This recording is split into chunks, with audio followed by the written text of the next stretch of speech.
Good morning, welcome to వార్తలు విశ్లేషణ. ఈ రోజు ప్రధానంగా పేపర్స్లలో వచ్చిన హెడ్లైన్స్ అయితే ఒకసారి చూసే ప్రయత్నం చేద్దాము. ముందుగా ఈనాడు పేపర్లో చూద్దాం. రైట్, ఈనాడు పేపర్కి సంబంధించి ఓట్ల చోరీకి సంబంధించి రాహుల్ గాంధీ కామెంట్స్ పైన ఆధారాలైనా చూపండి, లేదంటే క్షమాపణైనా చెప్పండి అని చెప్పేసి ఒక హెడ్లైన్ అయితే ఇచ్చారు. సంతకం చేసిన అఫిడవిట్ వారంలో సమర్పించండి అని చెప్పేసి ఓట్ల చోరీ జరిగిందంటూ పదే పదే ఆరోపిస్తున్న కాంగ్రెస్ అగ్రనేత రాహుల్ గాంధీకి దానికి తగ్గ ఆధారాలైనా సమర్పించాలని, లేదంటే క్షమాపణ చెప్పాలని భారత ఎన్నికల సంఘం ఈసీఐ అయితే డిమాండ్ చేసింది. ఆయన వద్ద ఆధారాలుంటే వారం రోజుల్లో ప్రమాణ పత్రం రూపంలో సంతకంతో సమర్పించాలని అల్టిమేటం అయితే జారీ చేసింది. అలా చేయని పక్షంలో ఆరోపణలన్నీ నిరాధారంగా పరిగణిస్తామని ప్రధాన ఎన్నికల కమిషనర్ అయితే జ్ఞానేష్ కుమార్ అయితే స్పష్టం చేసినట్లుగా ఒక హెడ్లైన్ అయితే మనకి ఇచ్చారు. అందరి సమక్షంలోనే ఈ అఫిడవిట్ పేపర్ అనేది మీరు ఖచ్చితంగా సమర్పించాల్సిందే అని చెప్పేసి ఎన్నికల సంఘం సీరియస్ అయినట్టుగా అయితే తెలుస్తోంది. భాజపాను అఫిడవిట్ అడగలేదే, ఈసీ బెదిరింపులకు భయపడను అని చెప్పేసి మళ్ళీ రాహుల్ గాంధీ కూడా స్పందించినట్లుగా మళ్ళీ ఒక హెడ్లైన్ అయితే ఇచ్చారు. ఎన్నికల సంఘంపై మీడియా ఎదుట తాను చేసిన ఆరోపణలను అఫిడవిట్ అడిగారని అనురాగ్ ఠాకూర్ వంటి భాజపా నేతలు పదే పదే మాట్లాడినా ఈసీ పట్టించుకోలేదని కాంగ్రెస్ అగ్రనేత, లోక్సభ విపక్ష నేత రాహుల్ గాంధీ నిలదీశారు. మోదీ, అమిత్ షా, ఈసీ స్పష్టంగా వినాలి, మీ అధికారుల బెదిరింపులకు నేను తేజస్వి భయపడబోమని చెప్పి మళ్ళీ రివర్స్ కౌంటర్ ఇచ్చినట్లుగా ఒక హెడ్లైన్ అయితే ఇచ్చారు. అలాగే ఎన్డీఏ ఉపరాష్ట్రపతి అభ్యర్థి రాధాకృష్ణన్ ఖరారు చేసిన బీజేపీ పార్లమెంటరీ బోర్డు ఈ స్థానాన్ని అధిష్ఠించబోతున్న మూడో తమిళ నేత, దక్షిణాది లోటు భర్తీకి ప్రయత్నం చేసిన కాషాయ నాయకత్వం. సో కేంద్రంలో అధికారంలో ఉన్న జాతీయ ప్రజాస్వామ్య కూటమి ఉపరాష్ట్రపతి అభ్యర్థిగా మహారాష్ట్ర గవర్నర్ చంద్రపురం పొన్నుస్వామి రాధాకృష్ణన్ పేరు ఖరారైంది. ఆదివారం సాయంత్రం భాజపా ప్రధాన కార్యాలయంలో ప్రధాని మోదీ, పార్టీ అధ్యక్షుడు జేపీ నడ్డా ఆధ్వర్యంలో జరిగిన భాజపా పార్లమెంటరీ బోర్డు సమావేశంలో ఆయన పేరునైతే ఎంపిక చేశారు. అలాగే తమిళనాడుకు చెందిన సిపి రాధాకృష్ణన్ ప్రస్తుతం మహారాష్ట్ర గవర్నర్గా అయితే సేవలు అందిస్తున్నారు. అంతకుముందు జార్ఖండ్ గవర్నర్గా కూడా ఉన్నారు. తెలంగాణ గవర్నర్గాను అదనపు బాధ్యతలు నిర్వర్తించారు. దీనికి సంబంధించి ఒక హెడ్లైన్ అయితే ఇచ్చారు. ఎన్డీఏ ఉపరాష్ట్రపతి అభ్యర్థిగా రాధాకృష్ణన్ను ఎంపిక చేసినట్లు, అలాగే తొందరలోనే ఎన్నిక అయితే జరుగుతుంది, ఓట్ల ప్రక్రియ అయితే జరుగుతుంది, దానికి కూడా డేట్స్ అయితే కొన్ని ఖరారు చేశారు. అలాగే కాళేశ్వరంపై మరో కుట్ర, జలాశయాల మోటార్లు రోజు ఆన్ ఆఫ్ చేస్తున్నారు మాజీ మంత్రి హరీష్ రావు. సో కాళేశ్వరంపై ఇంకో కుట్ర జరుగుతుంది అని చెప్పి హరీష్ రావు ఆరోపిస్తున్నట్లుగా ఒక చిన్న హెడ్లైన్ అయితే ఇచ్చారు. జీఎస్టీ సంస్కరణలకు సహకరించండి, రాష్ట్రాలకు ప్రధాని మోదీ పిలుపు. ఢిల్లీలో 11,000 కోట్ల హైవే ప్రాజెక్టుల ప్రారంభం. సో హైవే ప్రాజెక్టుల ప్రారంభం వేళ జీఎస్టీ సంస్కరణలకు అన్ని రాష్ట్రాలు సహకరించాలి అని చెప్పి మోదీ పిలుపునిచ్చినట్టుగా అయితే ఒక హెడ్లైన్ అయితే ఇచ్చారు. వచ్చే నెలాఖరులో స్థానిక ఎన్నికల సంస్థలకు సంబంధించి 23న పీఏసీ సమావేశం జరగనుంది. సీనియర్ నేతల అభిప్రాయాలు సేకరిస్తారు. ఆ తర్వాతే ఎన్నికలపై నిర్ణయం తీసుకుంటారు. స్థానిక సంస్థల ఎన్నికలకు వచ్చే నెలాఖరులో నిర్వహించాలనే దిశగా అధికార పార్టీలో చర్చలైతే సాగుతున్నాయి. సెప్టెంబర్ ఆఖరులోగా ఎన్నికలు నిర్వహించాలని హైకోర్టు ఆదేశాలు ఉన్నందున అప్పటి వరకు సమయం తీసుకోవాలని పార్టీ నేతలు కొందరు ప్రభుత్వాన్ని కోరుతున్నట్లు తాజా సమాచారం. అలాగే మరోవైపు బీసీలకు 42% రిజర్వేషన్లు ఇచ్చిన తరువాతే ఎన్నికలు నిర్వహించాలని పీసీసీ అధ్యక్షుడు మహేష్ కుమార్ గౌడ్ పట్టుబడుతున్నారు. ఈ నేపథ్యంలో ఈ నెల 23న రాష్ట్ర కాంగ్రెస్ రాజకీయ వ్యవహారాల కమిటీ పీఏసీ సమావేశం ఏర్పాటు చేయాలని పీసీసీకి సీఎం రేవంత్ రెడ్డి అయితే సూచించారు. అందులో సీనియర్ నేతల అభిప్రాయాలైతే తీసుకొని అత్యధిక సూచనల మేరకు ఎన్నికలపై తుది నిర్ణయం ప్రకటించాలని నిర్ణయించారు. ఆదివారం మహేష్ కుమార్ గౌడ్తో పాటు మంత్రి పొన్నం ప్రభాకర్, మాజీ ఎంపీ వీహెచ్లు జూబ్లీహిల్స్లోని సీఎం నివాసానికి వెళ్లి స్థానిక సంస్థల ఎన్నికలపై సుదీర్ఘంగా చర్చించారు. కొందరు మంత్రులు వెంటనే ఎన్నికలు పెట్టాలని కోరుతున్న విషయం వీరి మధ్య చర్చకు వచ్చినట్లయితే సమాచారం. బీసీ రిజర్వేషన్ల కోసమే కులగణన సర్వే చేసి అసెంబ్లీలో బిల్లు ఆమోదించి రాష్ట్రపతికి పంపినందువల్ల దానికి కట్టుబడి ఉన్నామనే సందేశాన్ని ప్రజలకు పంపాల్సి ఉంటుందని ముగ్గురు నేతలు సీఎంకు చెప్పినట్లుగా అయితే తెలుస్తోంది. మొత్తానికి వచ్చే నెలాఖరులోగా స్థానిక సంస్థల ఎన్నికలు నిర్వహించాలి అనే యోచనలో కాంగ్రెస్ ప్రభుత్వం ఉన్నట్లయితే తెలుస్తోంది. అలాగే ప్రాజెక్టులు పూర్తయిన తర్వాతే మిగులు జలాలపై చర్చ. ఉపరాష్ట్రపతి బట్టి విక్రమార్క తెలంగాణ ప్రభుత్వం చేపట్టిన సాగునీటి ప్రాజెక్టులు పూర్తయిన తర్వాతే మిగులు జలాలపై ఇరు రాష్ట్రాల ప్రతినిధులు చర్చించి న్యాయబద్ధంగా కేటాయింపులు జరపాలని తెలంగాణ ఉపరాష్ట్రపతి ఉప ముఖ్యమంత్రి మల్లు బట్టి విక్రమార్క అయితే అన్నారు. ఏపీలో విశాఖ నగరంలో ఒక ప్రైవేటు కార్యక్రమంలో పాల్గొనేందుకు వచ్చిన ఆయన ఆదివారం ఉదయం గవర్నర్ బంగ్లా వద్ద ఉన్న కాంగ్రెస్ పార్టీ నిర్వహించిన స్టాఫ్ అవుట్ స్టోరీ కార్యక్రమంలో పాల్గొని విలేకరులతో అయితే మాట్లాడారు. ఈ సందర్భంగా ఆయన ప్రాజెక్టు పూర్తయిన తర్వాతే మిగులు జలాలపైన చర్చించి ఏ రాష్ట్రానికి ఎంత వాటర్ కేటాయించాలి అనే దానిపైన చర్చించాలి. ముందు అయితే ఉన్న ప్రాజెక్టులను అయితే పూర్తి చేయాలి అని అయితే చెప్పినట్టుగా తెలుస్తోంది. అలాగే మోసాలకు పెట్టుబడి. సో 2 నెలల క్రితం హైదరాబాద్ మాదాపూర్లో ఉంటున్న సాఫ్ట్వేర్ ఉద్యోగి సామాజిక మాధ్యమాల్లో యువతి ఫ్రెండ్ రిక్వెస్ట్కు స్పందించాడు. కొద్ది రోజులకు చాటింగ్లో పరస్పరం ఫోన్ నెంబర్లు పంచుకున్నారు. తాము బెంగళూరులోని ప్రైవేటు ఆసుపత్రిలో వైద్యురాలినంటూ ఆమె మాట కలిపింది. వాట్సాప్లో చాటింగ్లు, వ్యక్తిగత సమాచారం పంచుకునేంత వరకు వారి సాన్నిహిత్యం పెరిగింది. తనకు తెలిసిన కంపెనీలో పెట్టుబడి పెడితే భారీ లాభాలు వస్తాయంటూ సూచన అయితే చేసింది. నమ్మకం కుదిరితే నేనంటూ నిర్ణయం అతడికి వదిలేసింది. సో నిర్ణయం నీదే అన్నట్టుగా చెప్పింది అని చెప్తున్నారు. సో ఆమె తీయటి మాటలకు పడిపోయి దఫాల వారీగా 20 లక్షలు వేర్వేరు బ్యాంకు ఖాతాలు అయితే జమ చేశాడు. తనకు కేటాయించిన డిజిటల్ ఖాతాలో 2 కోట్లు కనిపిస్తున్నా విత్డ్రా చేసేందుకు వీలు పడలేదు. ఆ సొమ్మును తీసుకోవాలంటే పన్నుల రూపంలో 10 లక్షలు డిమాండ్ చేయడంతో తాను మోసపోయినట్లు గ్రహించారు. సో ఇలాంటి మోసాలు చాలా వరకు వెలుగులోకి వస్తూనే ఉంటాయి. సో అమ్మ వలపు కేడి మోసాల పెట్టుబడి అని చెప్పేసి సో ఫెన్రీ ఇలా ఎవరికి పడితే వాళ్ళకి వాళ్ళు చెప్పిందంతా నమ్మేసి డబ్బులు పంపించి తర్వాత మోసపోయామని గ్రహించి ఇలాంటి సైబర్ మాయగాళ్ళు అయితే చాలానే జరుగుతున్నాయి. సైబర్ మోసాలు చాలానే జరుగుతున్నాయి. కాబట్టి ప్రజలు అప్రమత్తంగా ఉండాలి. సో దానికి సంబంధించి ఒక హెడ్లైన్ అయితే ఇచ్చారు. నిర్మాణ రంగంలో స్వదేశీ వస్తువులే వినియోగించండి. త్వరలో వరంగల్ విమానాశ్రయం, Hyderabad Vijayawada greenfield national highway పూర్తి చేస్తాం కేంద్ర మంత్రి కిషన్ రెడ్డి. సో స్వదేశీ వస్తువులనే వినియోగించాలి అని మంత్రి సూచించినట్టుగా కేంద్ర మంత్రి అదొక హెడ్లైన్ అయితే ఇచ్చారు. తర్వాత పసి ముద్దకు ఓ హద్దు ఉంది అని చెప్పి పిల్లలకు సంబంధించి ఒక చిన్న హెడ్లైన్ అయితే ఇచ్చారు. పిల్లలను మచ్చుక చేసుకోవడం, తినిపించేటప్పుడు ఆహారంపై ఊదటం ఇవన్నీ తల్లిదండ్రులు ప్రేమతో చేసే అతి సాధారణ చర్యలు. కానీ ఇవే పిల్లల్లో దంతక్షయానికి, నోటి ఆరోగ్యానికి కారణమవుతాయని చెప్తున్నారు వైద్యులు. సో నోటి ముద్ద, పాల సీసాలు, వాళ్ళకి తినిపించే అన్నంని బట్టి ఇవన్నీ చేస్తూ ఉంటారు సార్ కదా. వెండి గిన్నెలో ఉగ్గు తినిపించడము ఇలాంటివన్నీ చేస్తూ ఉంటారు. బట్ అవి కూడా పిల్లలకి ఆరోగ్యం చెడిపోయే అంశాలే అని చెప్పి వైద్యులు సూచిస్తున్నట్లుగా ఒక హెడ్లైన్ అయితే ఇచ్చారు. అలాగే రాళ్ల నేలలో సిరువుల సాగు. సో పంటకి సంబంధించి ఒక చిన్న హెడ్లైన్ అయితే ఇచ్చారు. భూమి అభివృద్ధి జరిగాక పత్తు సాగు చేసిన రైతు మొదటి మల్లయ్య అని చెప్పి ఒక హెడ్లైన్ అయితే ఇచ్చారు. ఇవి ఈనాడు పేపర్కి సంబంధించిన పూర్తి హెడ్లైన్స్. అలాగే మనం నెక్స్ట్ ఆంధ్రజ్యోతి పేపర్లో అయితే చూద్దాము. రైట్, ఆంధ్రజ్యోతికి సంబంధించి కూడా మనకి మెయిన్ హెడ్లైన్స్గా ఎన్డీఏ ఉపరాష్ట్రపతి అభ్యర్థి రాధాకృష్ణన్. సో మహారాష్ట్ర గవర్నర్ పేరును ఖరారు చేసిన బీజేపీ. రాధాకృష్ణన్ తమిళనాడుకు చెందిన మాజీ ఎంపీ. సో ఇందాక చెప్పుకున్నట్టుగానే తెలంగాణ గవర్నర్గాను మనకి రాధాకృష్ణన్ కొన్నాళ్ళు అదనపు బాధ్యతలు అయితే స్వీకరించారు. సో ఆర్ఎస్ఎస్తో సుదీర్ఘకాలంగా అనుబంధం ఉంది. వచ్చే ఏడాది తమిళనాడు శాసనసభ ఎన్నికలు అయితే జరుగుతాయి. సో వ్యూహాత్మకంగా రాధాకృష్ణన్ని ఎంపిక చేసింది కమలం పార్టీ అని చెప్పుకోవచ్చు. ప్రతిపక్ష పార్టీలు కూడా మద్దతు ఇస్తాయని వాళ్ళైతే అంచనా వేస్తున్నారు. ఇండి కూటమిలో డిఎంకే వ్యతిరేకించదనే యోచన. సో రాధాకృష్ణన్ ఎంపికని ఎవరు వ్యతిరేకించారో ఏకపక్షంగా జరుగుతుంది అని అయితే బీజేపీ చాలా నమ్మకంగా ఉంది. సో దానికి సంబంధించి ఒక ఎంపికనైతే పూర్తి చేసినట్లు ఒక హెడ్లైన్ అయితే ఇచ్చారు. అలాగే వారంలో అఫిడవిట్ ఇవ్వాలి లేదా క్షమాపణ చెప్పాలి. ఇందాక చూసినట్టుగానే ఎన్నికల వేళ భారీ ఓట్ల చోరీ జరిగింది అని చెప్పి పదే పదే రాహుల్ గాంధీ విమర్శిస్తున్న నేపథ్యంలో సో ఎన్నికల కమిషన్కు ఏ పార్టీ అయినా ఒకటే, అధికార పక్షమా ప్రతిపక్షమా అని చూడరు. సో ఎన్నికల్లో 1 కోటి మందికైనా సిబ్బంది పాల్గొంటారు, 1 కోటి మందికి పైగా సిబ్బంది పాల్గొంటారు. ఎన్నికల ప్రక్రియ జరిగితే సో వారందరి ముందు ఓట్ల దొంగతనం సాధ్యమా అని చెప్పి ఈసీ ప్రశ్నించినట్టుగా తెలుస్తోంది.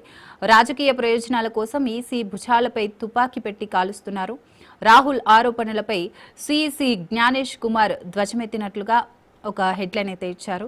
సో బీహార్లో తొలగించిన 65 లక్షల మంది పేర్లతో కూడిన జాబితాను వెబ్సైట్లలో పెట్టినట్లు వెల్లడించారు.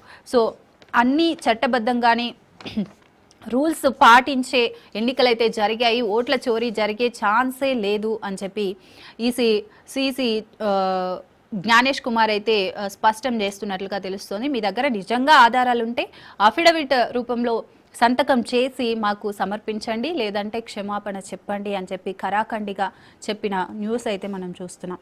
అలాగే జిల్లాలో వాటా తేలాకే ప్రాజెక్టులు కట్టుకోవాలి. సో పొన్నం ప్రభాకర్ గారు మల్లు బట్టి విక్రమార్క గారు ఇందాక మాట్లాడుకున్నట్టుగా సో ఫస్ట్ రాష్ట్రంలో ఉన్న ప్రాజెక్టులు అన్నీ కూడా పూర్తి చేసిన తర్వాతే మిగులు జలాల గురించి ఆలోచించాలి, అప్పుడు వాటాల గురించి తేల్చుకోవాలి అని చెప్పినట్టుగా ఒక హెడ్లైన్ ఇచ్చారు. తెలంగాణ తెచ్చుకున్నదే నదీ జలాల కోసం, మా అవసరాలు తీరకుండా దిగువన ప్రాజెక్టులు కడితే సమస్యగా మారుతుంది. సముద్రంలోకి వెళ్లే జలాలు అనడం సరికాదు.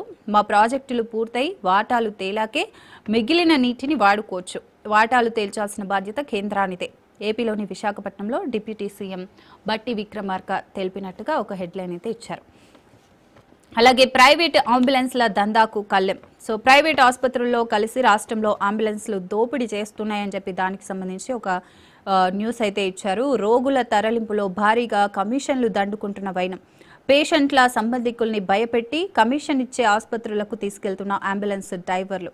సో భారీగా వాట్సాప్ గ్రూపులు ఉన్నట్లుగా తెలుస్తోంది వాళ్ళకి. సో పేషెంట్స్ వాళ్ళని భయపెట్టి హాస్పిటల్లోనే చేరండి, ఇక్కడ చేరితేనే మీకు మంచి ట్రీట్మెంట్ అందుతుంది అని చెప్పి పేషెంట్స్ని భయపెట్టి వాళ్ళకి సంబంధించిన హాస్పిటల్స్కి తీసుకెళ్తే వాళ్ళకి ఇంత కమిషన్ ఇస్తారు కాబట్టి ఆ కమిషన్ని తీసుకుని వాళ్ళు ఈ దందా అయితే చేస్తున్నారు. సో ఆ దానికి చెప్పి ప్రైవేట్ అంబులెన్స్ల దందాకు కళ్ళెం ఎప్పుడు పడుతుంది అని చెప్పి ఒక క్వశ్చన్ మార్క్ అయితే పెట్టారు. సో వైద్య విద్య కోసం విదేశాలకు. నిరుటి కన్నా పెరిగిన తెలుగు విద్యార్థుల సంఖ్య ఈసారి తెలంగాణ, ఏపీ నుంచి 4,000 మంది. సో విదేశాల్లో చదువుకోవాలని చాలామంది కోరుకుంటూ ఉంటారు. సో దానికోసం అని చెప్పి చాలామంది ఈసారి ఏపీ అండ్ తెలంగాణ నుంచి 4,000 మంది వైద్య విద్య కోసం విదేశాలకు వెళ్తున్నారు అని చెప్పి ఈ సంవత్సరానికి సంబంధించి కొంత హెడ్లైన్ అయితే ఇచ్చారు. ఈ 30 లక్షల్లోనే MBBS పెరుగుతున్న వైద్యులు, వారికి తగ్గుతున్న ఉపాధి. సో అందరూ డాక్టర్ కోర్స్ చదువుతున్నందువల్ల సో వాళ్ళకి ఉపాధి అయితే తగ్గుతుంది అని చెప్తున్నారు, అంతే కదా. సో జనాభా పెరిగే కొద్దీ, వాళ్ళ చదువులు పెరిగే కొద్దీ ఇలాంటి అవకాశాలు అయితే తగ్గుతూ ఉంటాయి. సో దానికి సంబంధించి ఒక హెడ్లైన్ అయితే ఇచ్చారు. అలాగే ఉక్రెయిన్కు నాటో తరహా రక్షణ. ట్రంప్ రాయబారి స్టీవ్ విట్కార్ వెల్లడి. నేడు వాషింగ్టన్లో ట్రంప్ జెలెన్స్కీ భేటీ. పాల్గొననున్న యూరప్ దేశాల నేతలు ఈ నెల 22న జెలెన్స్కీ పుతిన్తో కలిసి త్రైపాక్షిక భేటీ నిర్వహిస్తామన్న ట్రంప్. సో విదేశీ దానికి సంబంధించి ఒక న్యూస్ అయితే ఇచ్చారు. అలాగే మోటార్లు మీరు ఆన్ చేస్తారా, మేం ఆన్ చేయాలా. సో కాళేశ్వరంపై అబద్ధపు ప్రచారాలను ఖండిస్తూ మాజీ మంత్రి హరీష్ రావు అయితే వ్యక్తం చేస్తున్న పరిస్థితి అయితే ఉంది. కాళేశ్వరం మోటార్లు పాడేలా కుట్రలు చేస్తున్నారు, రైతులను గోసబెడుతున్నారు అని చెప్పి హరీష్ రావు అయితే ధ్వజమెత్తినట్లుగా ఒక చిన్న న్యూస్ అయితే ఇచ్చారు. అలాగే కుక్కలకి సంబంధించి మనం గత కొన్ని రోజులుగా వార్తలు అయితే వింటూనే ఉన్నాము. పేగులు బయటికి వచ్చేలా కరిచాయని చెప్పి ఒక హెడ్లైన్ అయితే ఇచ్చారు. నల్లగొండలో ఓ మహిళపై పిచ్చి కుక్కలు దాడి చేశాయి. తీవ్ర గాయాలతో ఆసుపత్రి పాలైన బాధితురాలు. 2 ఏళ్ల బాలుడు ఓ యువకుడిపైన దాడి. ఉమ్మడి రంగారెడ్డిలో రెచ్చిపోయిన వీధి కుక్కలకు సంబంధించి మనకు ఢిల్లీ నుంచి కొన్ని ఆర్డర్స్ వచ్చిన న్యూస్ అయితే మనం చూస్తూనే ఉన్నాం. దానికి సంబంధించి కుక్కలకు సంబంధించి ఏదో ఒక న్యూస్ మనకి రోజు చాలా చోట్ల జరుగుతూనే ఉంటున్నాయి. సో దానికి సంబంధించి కూడా ప్రభుత్వం ఏదైనా చర్యలు తీసుకోవాల్సిన పరిస్థితి అయితే ఉంది. ఇది ఆంధ్రజ్యోతికి సంబంధించి మరిన్ని డీటెయిల్స్. అలాగే నెక్స్ట్ సాక్షి పేపర్లో అయితే చూద్దాము. సాక్షి పేపర్లో చూస్తే కనుక ఎత్తిపోతలు ఎప్పుడు, గోదావరి జలాశయాలు నిండేది ఎప్పుడు అని చెప్పి ఒక హెడ్లైన్ అయితే ఇచ్చారు. వర్షాకాలం ప్రారంభమై 2 నెలల తర్వాత ఎట్టకేలకు ఎగువ గోదావరి వరదెత్తింది అని చెప్పి ఎత్తిపోతలు ఎప్పుడు స్టార్ట్ చేస్తారు అని చెప్పి ఒక హెడ్లైన్ అయితే ఇచ్చారు. అలాగే ఈసీకి సంబంధించి రాహుల్ గాంధీకి సంబంధించి ఒక అఫిడవిట్ ఇవ్వండి లేదా క్షమాపణ చెప్పండి. సేమ్ న్యూస్ సాక్షిలో కూడా ఓట్ల చోరీ బట్టబయలైంది, ఈసీ బెంబేలెత్తుతోంది అని చెప్పి రాహుల్ గాంధీ మళ్ళీ ప్రతి విమర్శ చేసినట్టుగా ఒక హెడ్లైన్ అయితే ఇచ్చారు. So future city to Amaravati అని ఒక చిన్న హెడ్లైన్. అలాగే ఇక కొత్త సర్వే మాన్యువల్, రాష్ట్రంలో భూముల హద్దుల నిర్ధారణకు కొత్త సర్వే మాన్యువల్ రూపొందించాలని మంత్రి పొంగులేటి శ్రీనివాసరెడ్డి అధికారులను ఆదేశించారు. రెవెన్యూ వ్యవస్థ బలోపేతంలో భాగంగా సర్వే వ్యవస్థను నూతన హంగులు తెస్తామని చెప్పి మంత్రి పొంగులేటి చెప్పినట్లుగా ఒక న్యూస్ అయితే ఇచ్చారు. సిరిసిల్ల నుంచే పోటీ చేస్తా మళ్ళీ కేటీఆర్ స్పష్టత ఇచ్చినట్లుగా సాక్షి పేపర్లో అయితే ఒక చిన్న హెడ్లైన్ ఇచ్చారు. కాంగ్రెస్ ముందు 3 ఆప్షన్లు ఉన్నాయి. కోర్టును మరింత సమయం కోరడం, అవసరమైతే రివ్యూ పిటిషన్ వేయడం, స్థానిక ఎన్నికలకు సంబంధించి ఈ 3 ఆప్షన్లు. అసెంబ్లీ సమావేశం పెట్టి అన్ని పార్టీల వైఖరి తెలుసుకోవడం, పార్టీ పరంగా 42% ఇస్తామని చెప్పి ముందుకు వెళ్ళడం, ఈ 3 ఆప్షన్లు అయితే ఉన్నాయని చెప్తున్నారు. ఈ 3 ఆప్షన్లపైన సభ్యుల సమావేశం తీసుకొని నిర్ణయం తీసుకొని ఆ మేరకు ప్రభుత్వానికి విజ్ఞప్తి చేస్తారు టీపీసీసీ అధ్యక్షుడు. దానికి సంబంధించి ఎన్నికలకు సంబంధించి ఒక హెడ్లైన్. అలాగే ఎన్డీఏ ఉపరాష్ట్రపతి అభ్యర్థి సిపి రాధాకృష్ణన్, అదొక న్యూస్. అలాగే ఆందోళనకరంగా ఆత్మహత్యలు, బలవన్మరణాలలో దేశంలో 4వ స్థానంలో తెలంగాణ. సో తెలంగాణ 4వ స్థానంలో ఉంది ఆత్మహత్యలు చేసుకోవడంలో అని చెప్పి ఒక చిన్న హెడ్లైన్ అయితే ఇచ్చారు. దానికి సంబంధించి కొన్ని డీటెయిల్స్ కూడా ఇచ్చారు, ఇయర్ వైజ్గా ఎన్ని ఆత్మహత్యలు జరుగుతున్నాయి అని చెప్పి. ఇది సాక్షి పేపర్కి సంబంధించి అప్డేట్స్. అలాగే ప్రభాత వెలుగు పేపర్లో చూస్తే కనుక సేమ్ న్యూస్, ఓటు చోరీ కుట్రలను అడ్డుకుంటామని చెప్పి రాహుల్ గాంధీ చెప్పినట్లుగా. అలాగే ఓట్ల చోరీ జరిగిందంటే ఆధారాలు ఇవ్వండి, లేకపోతే క్షమాపణ చెప్పండి, సేమ్ న్యూస్. అలాగే వరద జలాలపై వాటా తేలిన తర్వాతే కొత్త ప్రాజెక్టులు కట్టాలి. సో మల్లు బట్టి విక్రమార్క స్పష్టం చేసిన న్యూస్ అయితే చూస్తున్నాం. రాజ్యాంగాన్ని మార్చేందుకు కుట్ర జరుగుతుంది అని మంత్రి వివేక్ వెంకటస్వామి వ్యాఖ్యలను చేసినట్లుగా అయితే తెలుస్తోంది. అలాగే నీళ్లపై గుట్టుగా ఏపీ కుట్రలు చేస్తుంది వాటర్ పైన అని చెప్పి ఒక చిన్న హెడ్లైన్ అయితే ఇచ్చారు. 3 పోలవరం ఆధారంగా నిర్మించినవే 2023లో ఎన్డబ్ల్యూసి చర్చల్లో స్పష్టం చేసిన ఏపీ తాజాగా ఎజెండాలో వెల్లడి. సో వాటర్కి సంబంధించి ఒక చిన్న హెడ్లైన్ అయితే ఇచ్చారు. అలాగే మనం ఒక స్పెషల్ ఎడిషన్ చూసుకుంటే గనక పార్టీకి నష్టం కలిగిస్తే ఉపేక్షించను అని చెప్పేసి చంద్రబాబు నాయుడు చెప్పినట్లుగా అయితే తెలుస్తోంది.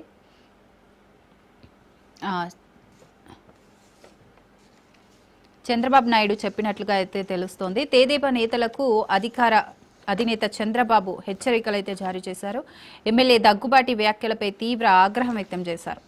గ్రూపు తగాదాలు, అంతర్గత విభేదాలతో పార్టీకి నష్టం కలిగించేలా ఎవరు వ్యవహరించినా ఉపేక్షించేది లేదని తెదేపా అధినేత ముఖ్యమంత్రి చంద్రబాబు అయితే హెచ్చరించారు. అనంతపురం ఎమ్మెల్యే దగ్గుబాటి వెంకటేశ్వర ప్రసాద్ చేసిన వివాదాస్పద వ్యాఖ్యలపైన ఈ వ్యాఖ్యలు చేసినట్లుగా బయటకు వచ్చినట్లు చంద్రబాబు తీవ్ర ఆగ్రహం వ్యక్తం చేశారు. ఆముదాల వలస ఎమ్మెల్యే కూన రవికుమార్, గుంటూరు తూర్పు ఎమ్మెల్యే నజీర్ అహ్మద్ల వ్యవహారంపై వచ్చిన వార్తలపైన ఆయన తీవ్ర అసహనం వ్యక్తం చేసి అసంతృప్తి అయితే వ్యక్తం చేశారు. ఆదివారం ఉదయం పార్టీ ముఖ్య నేతలతో జూమ్ సమావేశం నిర్వహించి చంద్రబాబు ఈ 3 ఘటనలపైన నివేదిక ఇవ్వాలని రాష్ట్ర అధిష్టానాన్ని అయితే ఆదేశించారు. సో ఎమ్మెల్యేలు కేంద్రంగా తలెత్తిన పలు వివాదాలు, ఘటనలపైన చర్చించారు. నేతలు వ్యక్తిగతంగా చేసే తప్పుల వల్ల పార్టీకి నష్టం కలుగుతుందని మండిపడ్డారు. చిన్న విమర్శకు అవకాశం ఇచ్చేలా కూడా వ్యవహరించకూడదు. ఒకవేళ ఆయా ఘటనల్లో తమ తప్పు లేకున్నా, తప్పుడు ప్రచారం జరుగుతున్నా వెంటనే బయటకు వచ్చి ప్రజలకు వాస్తవాలు చెప్పాలి అని చెప్పి సీఎం చంద్రబాబు స్పష్టం చేసినట్లుగా అయితే తెలుస్తోంది. నెక్స్ట్ మనం ఇంకొక స్పెషల్ ఎడిషన్ అయితే చూద్దాము. బెంగళూరులో ఐఫోన్ 17 ఉత్పత్తి. సో ఇప్పటివరకు ఐఫోన్ 16 ప్రో మ్యాక్స్ వరకే మనం చూసాము. సో ఇప్పుడు కూడా ఐఫోన్ 17 ఉత్పత్తికి బెంగళూరులో స్టార్ట్ అయింది అని చెప్పి ఒక స్పెషల్ ఎడిషన్ అయితే ఇచ్చారు.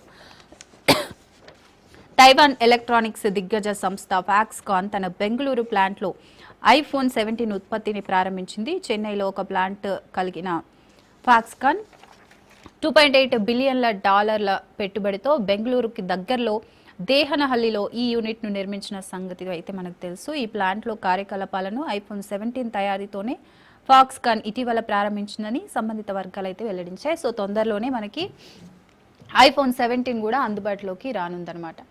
అలాగే వందల మంది చైనీస్ ఇంజనీర్లు హఠాత్తుగా తిరిగి వెళ్లిపోవడం కారణంగా ఈ ప్లాంట్లో ఉత్పత్తి ప్రారంభానికి కొంత అంతరాయం అయితే ఏర్పడిందట. సో అయితే వేర్వేరు దేశాల నుంచి ఇంజనీర్లను రప్పించడం ద్వారా ఉత్పత్తి ప్రక్రియ సజావుగా సాగేలా ఫాక్స్కాన్ చర్యలు తీసుకుంది.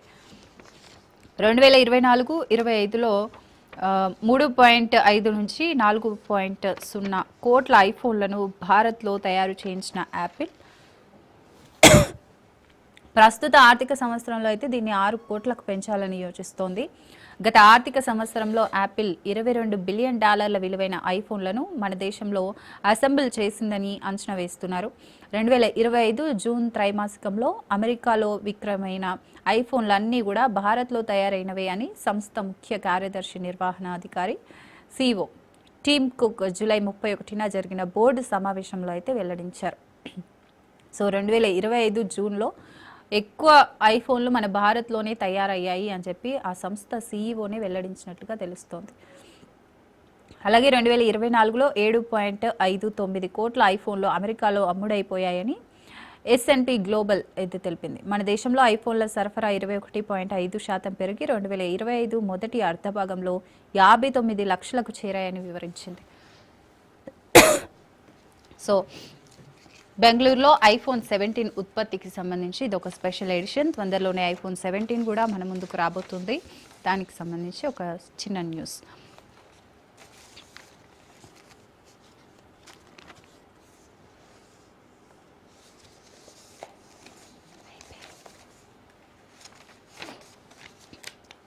సో ఇందాక మనం చూసాం కదా, పార్టీకి నష్టం కలిగిస్తే ఉపేక్షించను అని చెప్పి చంద్రబాబు చాలా సీరియస్ అయినట్లుగా తెలుస్తోంది. సో మీరు చేసే వ్యక్తిగత తప్పుల వల్ల పార్టీ మొత్తానికి కూడా నష్టం కలుగుతుంది, పార్టీ మొత్తానికి కూడా చెడ్డ పేరు వస్తుంది అని చెప్పి సీఎం చంద్రబాబు ఆగ్రహం వ్యక్తం చేసినట్లుగా అయితే తెలుస్తోంది. తెదేపా నేతలకు అధినేత చంద్రబాబు హెచ్చరించారు. ఎమ్మెల్యే దగ్గుబాటి వ్యాఖ్యలపై అయితే తీవ్ర ఆగ్రహం వ్యక్తం చేసినట్లుగా అయితే తెలుస్తోంది. సో గ్రూపు తగాదాలు, అంతర్గత విభేదాలతో పార్టీకి నష్టం కలిగించేలా ఎవరు వ్యవహరించినా సరే ఉపేక్షించేది లేదని ముఖ్యమంత్రి చంద్రబాబు అయితే హెచ్చరించారు. అనంతపురం ఎమ్మెల్యే దగ్గుబాటి వెంకటేశ్వర ప్రసాద్ చేసిన వివాదాస్పద వ్యాఖ్యలపైన ఉద్దేశించి జూనియర్ ఎన్టీఆర్ను ఉద్దేశించి వ్యాఖ్యలు చేసినట్లుగా బయటకు వచ్చిన ఆడియో చూసాం మనము. సో ఆ ఆడియోకి సంబంధించి చంద్రబాబు తీవ్ర ఆగ్రహం అయితే వ్యక్తం చేశారు. ఆముదాల వలస ఎమ్మెల్యే కూన రవికుమార్, గుంటూరు తూర్పు ఎమ్మెల్యే నజీర్ అహ్మద్ల వ్యవహారంపై వచ్చిన వార్తలపైన ఆయన తీవ్ర అసంతృప్తి అయితే వ్యక్తం చేశారు. ఆదివారం ఉదయం పార్టీ ముఖ్య నేతలతో జూమ్ సమావేశం నిర్వహించిన చంద్రబాబు ఈ 3 ఘటనలపైన నివేదిక ఇవ్వాలని రాష్ట్ర అధిష్టానాన్ని ఆదేశించారు. ఎమ్మెల్యేల కేంద్రంగా తలెత్తిన పలు వివాదాలు, ఘటనలపైన అయితే చర్చించారు. నేతలు వ్యక్తిగతంగా చేసే తప్పుల వల్ల పార్టీకి నష్టం కలుగుతుందని మండిపడ్డారు. చిన్న విమర్శకు అవకాశం ఇచ్చేలా కూడా వ్యవహరించకూడదు. ఒకవేళ అలాంటి ఘటనలు ఏమన్నా జరిగినా, తమ తప్పు లేకున్నా, తప్పుడు ప్రచారం జరుగుతున్నా వెంటనే బయటకు వచ్చి ప్రజలకు వాస్తవాలు చెప్పాలి అని చెప్పి స్పష్టం చేశారు. స్త్రీ శక్తిపై వైకాపా దుష్ప్రచారాన్ని తిప్పికొట్టండి అని చెప్పి కూడా పిలుపునిచ్చినట్లుగా తెలుస్తోంది. స్త్రీ శక్తి ఉచిత బస్సు పథకంపై గందరగోళం సృష్టించేందుకు వైకాపా అనుబంధ మీడియా ప్రయత్నిస్తోందని చంద్రబాబు అయితే మండిపడ్డారు. తప్పుడు ప్రచారాన్ని తిప్పికొట్టాలని నేతలకు నిర్దేశించారు. సూపర్ 6 పథకాల అమలు, ప్రజల స్పందన, పార్టీ పిలుపు మేరకు అన్నదాత సుఖీభవ పథకంపై చేపట్టిన కార్యక్రమాలపైన చంద్రబాబు అయితే సమీక్షించారు. పథకాల అమల్లో మంత్రులు, ఎమ్మెల్యేల విధిగా భాగస్వాములు అయ్యేలా చూడాలని పార్టీ యంత్రాంగాన్ని అయితే ఆదేశించారు. పథకాల ద్వారా ప్రజలతో మమేకమైతే ప్రభుత్వానికి మంచి పేరు వస్తుందన్నారు. ఉచిత బస్సు ప్రయాణంపై అన్ని ప్రాంతాల్లోనూ మహిళల నుంచి అద్భుత స్పందన లభిస్తుందని నేతలు ఆయనకు వివరించారు. సో మనకి ఏపీలో కూడా ఉచిత బస్సు ప్రయాణం కలిగించిన సంగతి అయితే తెలిసిందే. సో మహిళలందరూ కూడా సంతోషంగా ఉన్నారు అని చెప్పి నేతలందరూ చంద్రబాబు నాయుడుకి చెప్పినట్లుగా తెలుస్తోంది. సో